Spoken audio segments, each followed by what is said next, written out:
आपको कुछ hand over करना है? हाँ सर, हैंड ओवर करना है, बट सीसीएम साहब से मिले कुछ रिक्वेस्ट करनी है सर। नहीं, ये क्या है ये?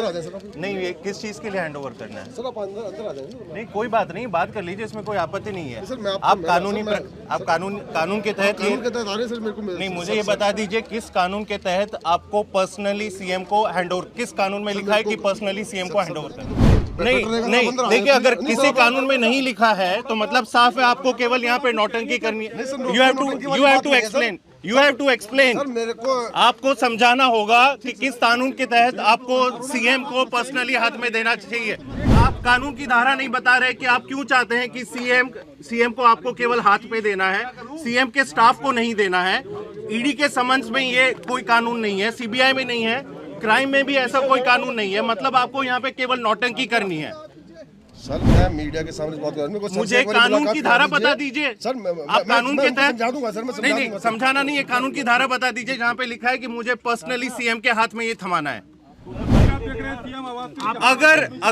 अगर आप कानून की धारा नहीं समझा सकते, मतलब साफ है यहाँ केवल नौटंकी हो रही है। और आप ये संदेश मोदी जी और अमित शाह जी को भी दे दीजिए कि देश चलाने में ध्यान दे। ये डेली नौटंकी कि किसी भी सीएम को ऐसे आप परेशान करोगे, किसी भी सीएम को अपना काम नहीं करने दोगे, ये करना बंद करें। देश में आखिर क्या हो रहा है? राहुल गांधी जब बाबा बैजनाथ धाम के दर्शन करने पहुंचते हैं तब अंदर वो पूजा कर रहे होते हैं और बाहर बीजेपी के समर्थक, नरेंद्र मोदी के समर्थक मोदी के नारे लगाकर राहुल गांधी को चिढ़ा रहे थे। हालांकि राहुल गांधी ने कोई रिएक्शन तो नहीं दिया, राहुल गांधी ने कोई विरोध नहीं किया, लेकिन जिस तरीके से राहुल गांधी की सभाओं में नरेंद्र मोदी के नाम पर हुड़दंग मचाया जा रहा, क्या वो एक स्वच्छ राजनीति की तस्वीरें हैं? सोशल मीडिया पर ट्रेंडिंग में है बाबा बैजनाथ धाम का वो तस्वीरें जो राहुल गांधी के द्वारा पूजा किया जा रहा था अंदर, और बाहर जो तस्वीरें दिखाई पड़ रही थी। बीजेपी के सांसद निशिकांत दुबे कह रहे थे कि हम बाबा बैजनाथ धाम मंदिर के ट्रस्टी हैं और हमने वहाँ के जो पांडा हैं उनको कह दिया है, निर्देश दे दिया है कि राहुल गांधी की पूजा अच्छे से करवा दीजिएगा। लेकिन बाहर जो लोग खड़े थे, निशिकांत जी, इनको भी आपको निर्देश देना चाहिए था कि शांति से पूजा हो जाने देना चाहिए। बहरहाल राजनीति है, राजनीति में समर्थन और विरोध खूब होता है। तो यह राहुल गांधी की चर्चा थी। अरविंद केजरीवाल के ऊपर जिस तरीके से Delhi police, CID, crime branch, ED की दबिश पड़ी है, उसके बाद अब तो जो तस्वीरें निकल के सामने आ रही है वो तो हैरान करने वाली है। अरविंद केजरीवाल के लिए जो वीडियो सोशल मीडिया पर वायरल है, उसमें जो अधिकारी गए थे वो कह रहे थे कि हम सीएम से मिलकर ही उनको कागज सौंपेंगे। और इस बीच अरविंद केजरीवाल के खास जो लोग बाहर निकले और उनमें एक अधिकारी ने कहा कि किस कानून में अरविंद केजरीवाल के वो सिक्योरिटी गार्ड थे या अरविंद केजरीवाल के जानने वाले थे या उनके नज़दीकी थे, जो भी थे, लेकिन जिस तरीके से वो शख्स बाहर निकला और मीडिया के सामने उसने पूछा, जो अधिकारी अरविंद केजरीवाल के घर पहुंचे थे उनसे, कि किस कानून में आपको लिखा गया है कि ये कागज, ये जो दस्तावेज आपको देना है वो आप पर्सनली मुख्यमंत्री से मिलने के बाद ही दीजिएगा। इस पर अधिकारियों की हैकड़ी निकल गई, बोलती बंद हो गई, लगे कमरे के अंदर जाने कि सर अंदर आकर बात कर लीजिए, मीडिया के सामने नहीं। लेकिन वो अधिकारी, वो व्यक्ति चुप नहीं रहा, वो बोला कि नहीं, आपको बताना होगा किस कानून के तहत और ये क्यों हो रहा है। ये अमित शाह को जाकर बता दीजिए कि ज्यादा ड्रामा नहीं करें। ये पूरी वीडियो जो है वो निकल के सामने आ रही है, हम वीडियो भी आपको दिखाएंगे। लेकिन सवाल यही कि आखिर देश की सियासत ऐसा क्यों हो रहा है? कहीं राहुल गांधी का विरोध, कहीं अरविंद केजरीवाल का विरोध, कहीं ईडी की छापेमारी, और वो भी तब जब लोकसभा का चुनाव होना है, अगले कुछ दिनों में चुनाव होना है। और इस तरीके की कवायद, विपक्ष को जिस तरीके से कोस कर डराया जा रहा है, धमकाया जा रहा है, या विपक्ष के नेताओं को जिस तरीके से ED, CBI, income tax department का इस्तेमाल चुनाव के वक्त किया जा रहा है, इसके पहले कभी नहीं होता था, इस तरीके से इस्तेमाल नहीं होता था। बीजेपी, नरेंद्र मोदी की लोकप्रियता है, प्रधानमंत्री नरेंद्र मोदी अपने 9 साल के किए गए कामों के साथ चुनाव के मुद्दे पर बात करते हैं तो बड़ा अच्छा लगता है। हम इस बात से पूरी तरीके से सहमत हैं कि जो गलत है वो गलत है, उनके ऊपर कार्रवाई होना चाहिए। जो भ्रष्टाचार में शामिल है उनके ऊपर कार्रवाई होना चाहिए। लेकिन जिस तरीके से कार्रवाई की जा रही है वो सवाल के घेरे में है। आखिर अधिकारियों को जिस तरीके से इस्तेमाल किया जा रहा है वो पहले क्यों नहीं, अचानक ऐन वक्त पर क्यों? खबर यह भी है कि ममता बनर्जी को डराया जा रहा है, बिहार में नीतीश कुमार को डराया गया, उत्तर प्रदेश में मायावती और अखिलेश यादव को डराया जा रहा है। मायावती को तो इस कदर डराया गया कि मायावती चुप हो गई। लेकिन अरविंद केजरीवाल चुप होने के लिए तो आए नहीं थे सियासत में।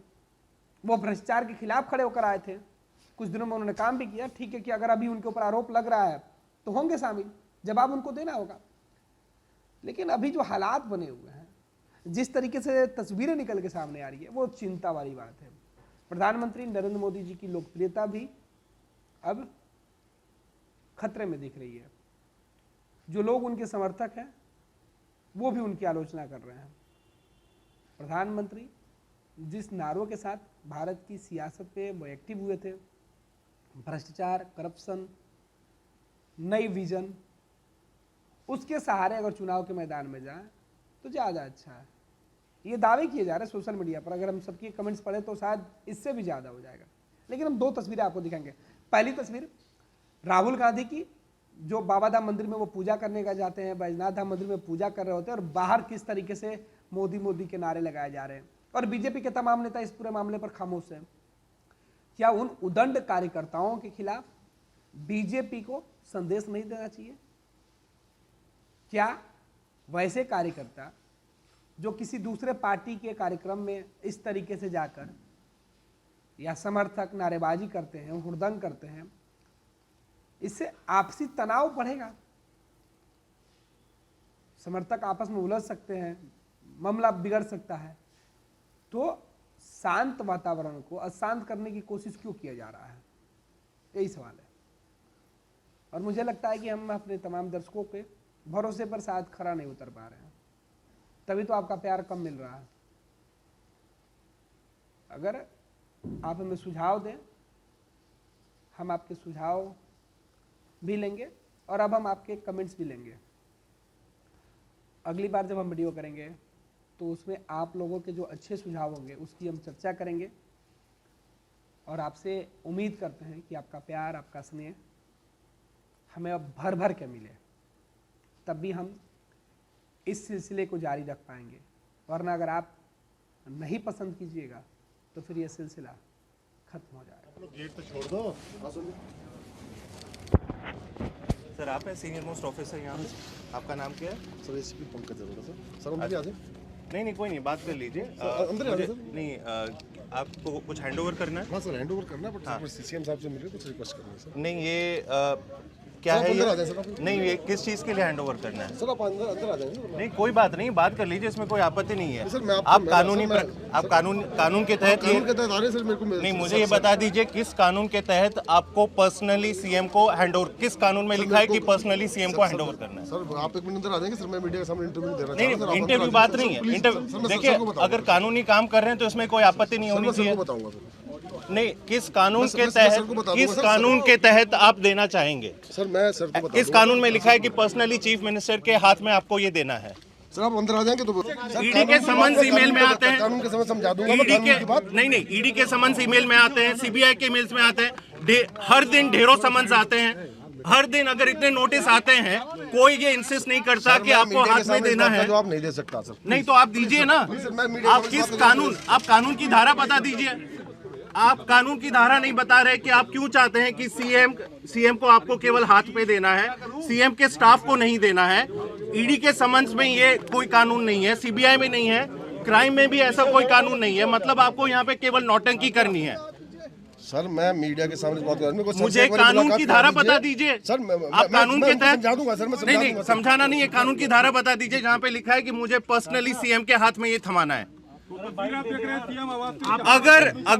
अगर आप कानून की धारा नहीं समझा सकते, मतलब साफ है यहाँ केवल नौटंकी हो रही है और आप ये संदेश मोदी जी और अमित शाह जी को भी दे दीजिए कि देश चलाने में ध्यान दे।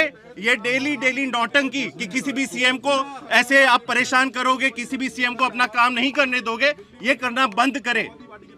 अगर आपकी मंशा है, सर मैं अपना काम जो कर रहा हूँ मैं अच्छी तरह जानता हूँ, जो मैं काम कर रहा हूँ। नहीं तो आप दे दीजिए नोटिस। को रिप्रेजेंट नहीं कर रहा, मैं दिल्ली पुलिस को रिप्रेजेंट कर रहा हूँ। बिल्कुल सही है। जी सर, ना बिल्कुल सही है। तो आप नोटिस दे दीजिए। हाँ तो मैं दे रहा हूँ सीएम के स्टाफ को दे दीजिए। सर मैं एक बारी कुछ सर से मिलके कुछ फैक्ट्स बताना चाह रहा हूँ। नहीं, ऐसा जरूरी नहीं है। आप या तो कानूनी नोटिस को स्टंट मत बनाइए। स्टंट की बात नहीं है। स्टंट मोदी जी और अमित शाह जी बना रहे हैं। सर मैं किसी स्टंट मोदी जी और अमित शाह जी बना रहे हैं। ऐसे कोई कानून में नहीं लिखा है। अपने लीगल दायरे में रहते हुए जो काम कर रहा हूँ, अपने लीगल दायरे में रहते हुए कर रहा हूँ। जो कानून में लिखा है, आप कानून की धारा नहीं बता रहे हैं। आप मन चाहे कभी भी आ जाते हैं और कहते हैं कि नहीं हम सीएम से मिलेंगे। किसी भी कानून में ऐसा नहीं लिखा है। मतलब आपका मकसद यहाँ केवल नौटंकी करना है। और अमित शाह जी और मोदी जी को बोल दीजिए कि ये नौटंकी बंद करे, देश चलाने में अपना दिमाग लगाएं, बेरोजगारी खत्म करने में दिमाग लगाएं, इन्फ्लेशन जो हो रहा है उसको खत्म करने में दिमाग लगाएं, ना कि हर दिन एक नया समन्स जारी करो, हर दिन एक नया नोटिस भेजो। अच्छा, ये जो नोटिस जारी हुआ है इस पे आप नहीं, बस नहीं, अब ये बताइए कि जो आरोप लगाए गए, अरे इंक्वायरी जो आरोप लगाए जा रहे हैं, जो आरोप लगाए गए भाई जो आरोप लगा रही है बोल